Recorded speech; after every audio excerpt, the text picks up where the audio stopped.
Bonjour et bienvenue dans Archi-Urbain. Bonjour. Geneviève Quinet, tu es représentante de l'ASBL, de l'association du Marais Wils Mouras. Qu'est-ce que vous défendez ici? On défend le plan d'eau.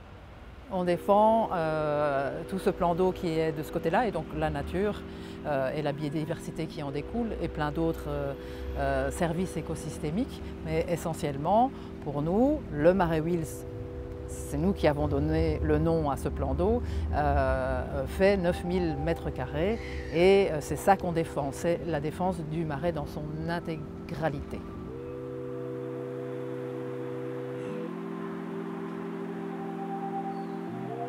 Il y a une partie qu'on estime pouvoir être activée, sans suractiver nécessairement l'enfant, etc. Et une autre partie, la partie qui est de ce côté-là, donc où on voit l'eau, etc., qui doit être plutôt un lieu de ressourcement, de repos, même pour l'enfant. L'enfant a besoin de ne pas être suractivé totalement. Je pense en effet que c'est un enjeu important à prendre en compte. Après, dans l'aménagement, on va devoir vraiment créer des zones refuges. On va devoir faire en sorte que cette biodiversité puisse se développer et un peu laisser tranquille les éléments naturels. Et après, créer des zones qui sont plus intensifs et plus utilisées par monsieur et madame tout le monde. La volonté du projet est quand même extrêmement liée sur la notion de parc, d'espace vert, d'espace perméable, de zones avec des mobiliers, des petits jeux pour la petite enfance, un spellboss, etc. Des activités qui se développent à travers la nature et pour la nature. Je suis le point de contact de Belliris à Bruxelles Environnement, donc Belliris qui est chargé de faire l'aménagement du parc. Et nous, Bruxelles Environnement, on les accompagne pour toutes les questions biodiversité, aménagement du parc et généralement vraiment l'intégration de ce parc dans une stratégie de maillage vert à travers la région et les connexions avec d'autres espaces verts dans les environs. Bruxelles Environnement, qui est un partenaire très actif du projet et qui a mis énormément d'argent public pour être copropriétaire quelque part ou avoir la comaîtrise foncière du site, a un projet ambitieux pour en réalité bien mieux améliorer la biodiversité sur le site, notamment les berges, la faune, qui pour l'instant n'est pas d'une richesse extraordinaire. Donc je dirais que clairement ce site, en raison de son histoire, de sa particularité et des orientations régionales aujourd'hui qui mettent la biodiversité comme quelque chose d'important, mettent cet enjeu-là comme un enjeu vraiment essentiel. Et beaucoup d'argent public a été mobilisé pour ça.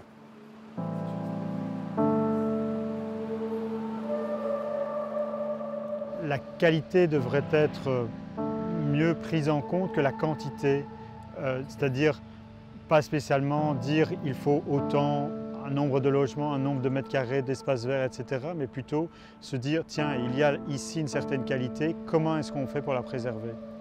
Oui, tout à fait ça, et pas uniquement la préserver, mais aussi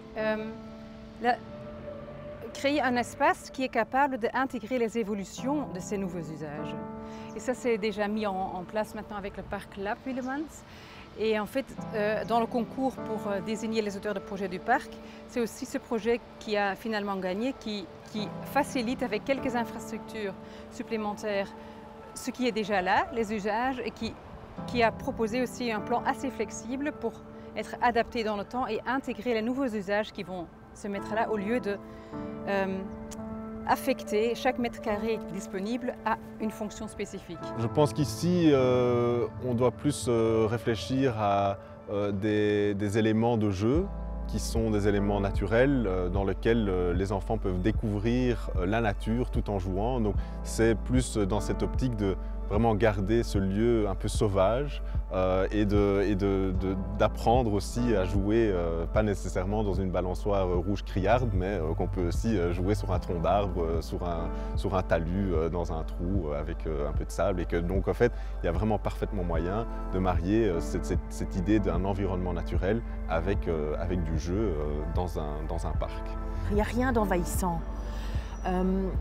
On ne veut pas dans ce parc qu'il y ait des parties constructibles qui ne soient pas déconstructibles. Et on a vu différents projets et je pense que tout le monde a essayé de programmer tous les besoins dans le site et ceux qui l'ont fait, on voyait directement qu'une sorte d'erreur d'échelle là-dedans. On pense que c'est un site gigantesque, il est grand mais il n'est pas gigantesque non plus, et que donc plutôt au lieu de vouloir entrer tout dedans, c'est plus qualitatif de oser prendre des choix et dire ok, ça serait peut-être pas le meilleur choix ici, il pourra se développer dans un autre site, c'est parce que c'est un public plus âgé, il pourra se déplacer, on va plutôt maintenir, renforcer les qualités existantes.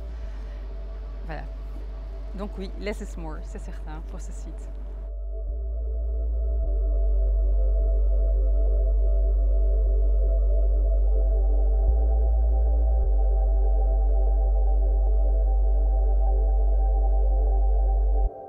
Donc après l'aménagement, c'est Bruxelles Environnement qui reprendra la gestion du parc, dans lequel on espère évidemment pouvoir travailler un maximum sur le maintien de la biodiversité de ce site et d'améliorer ce milieu naturel qui est très intéressant et qu'on veut préserver au maximum. Quand je vois qu'il y a de plus en plus d'espaces verts dans Bruxelles, tout ça doit coûter certainement de plus en plus d'argent. Donc dans votre développement, vous dites non, on va faire à minima parce que sinon ça ne rentre pas dans une enveloppe, ou bien l'enveloppe elle est extensible? L'enveloppe elle est définie par le gouvernement. Après c'est sûr qu'il y a des choix à faire et donc on met des priorités, mais il y a vraiment aussi une notion de travailler vers un entretien le plus durable possible, avec en laissant vraiment la nature aussi faire son travail quelque part et limiter les interventions, tout en maintenant une qualité et un aspect paysager qui permet aussi à faire de la récréation, à profiter des parcs sans que ça devienne pour autant des réserves naturelles. Mais ça, c'est globalement un peu la vision.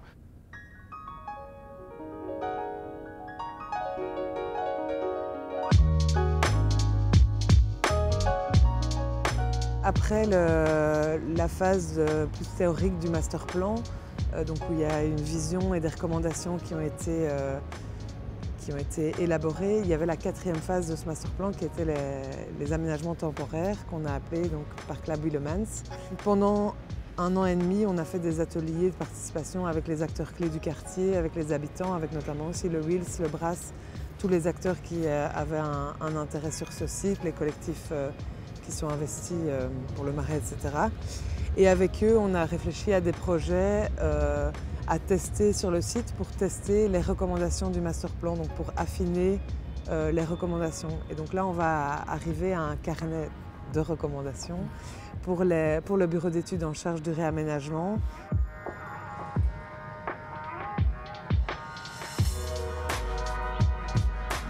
Et on pense que la participation citoyenne doit aussi parfois passer par ça, au-delà des réunions et des questionnaires qu'on peut faire, etc.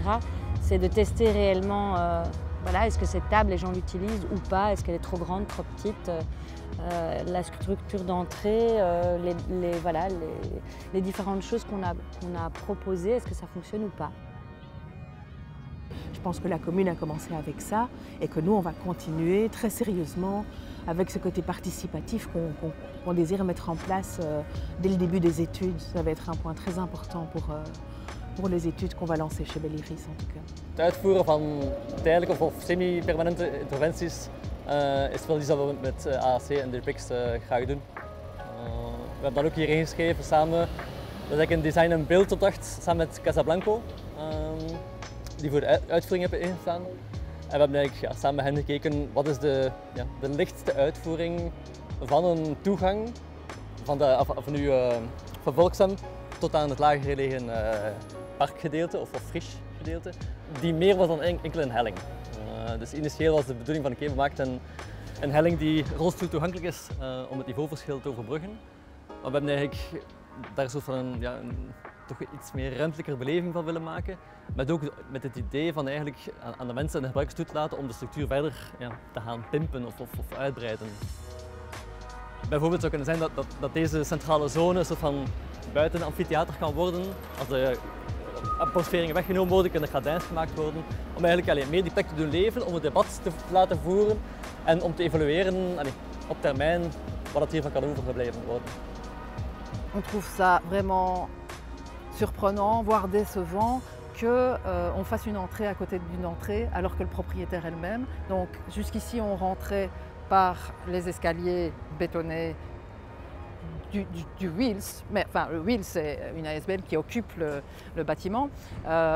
Il fallait certes une descente pour les PMR, mais on pouvait la faire plus en ligne droite et on perdait beaucoup moins de terrain, de sol vivant. Ja, voordat we de werken aanvatten, was eigenlijk hier aan de straat een soort van palissade. Ik denk dat het ook een kunstwerk was of een participatietraject. Maar er was eigenlijk geen visueel contact tussen het publiek domein en de achterliggende site. Dus de site was enkel toegankelijk via de achterliggende parking van Wils. Door die palissade af te breken hebben we sowieso al een visueel contact gemaakt met de straat, waardoor de mensen die hier passeren zicht krijgen op de bijzondere locatie daarachter.